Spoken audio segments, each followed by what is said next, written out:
তুমি আমাকে একা রেখে চলে যাচ্ছ মাঝি। আমি তো শুধুমাত্র আমার শরীরটা নিয়ে যেতেছি, মনটা তো আমার এখানেই পড়ে থাকে। সেই মানুষটাকে আমি ভালোবাসি, সেই মানুষটাই যদি না থাকে তাহলে তাহলে তার মন দিয়ে তুমি কি করবা, তাই তো?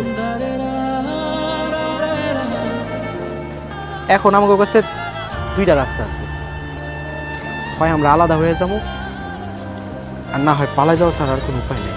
তাহলে কিন্তু চলো। পালায় যাওয়া সম্ভব না মালিকা। খালাম্মার শরীরের অবস্থা ভালো না, যে কোনো সময় একটা অঘটন ঘটে যেতে পারে। এই মাঝপথে তুমি আমাকে একা রেখে চলে যাবে? পৃথিবীতে মাঝপথ বলতে কিছু নাই। এখন আমরা যেখানে দাঁড়ায় আছি, এখান থেকে তুমি নতুন করে ভাবতে শুরু করো, দেখবা একটা নতুন ঢেউ এসে তোমার নিয়ে যাবে নতুন কোনো প্রান্তে।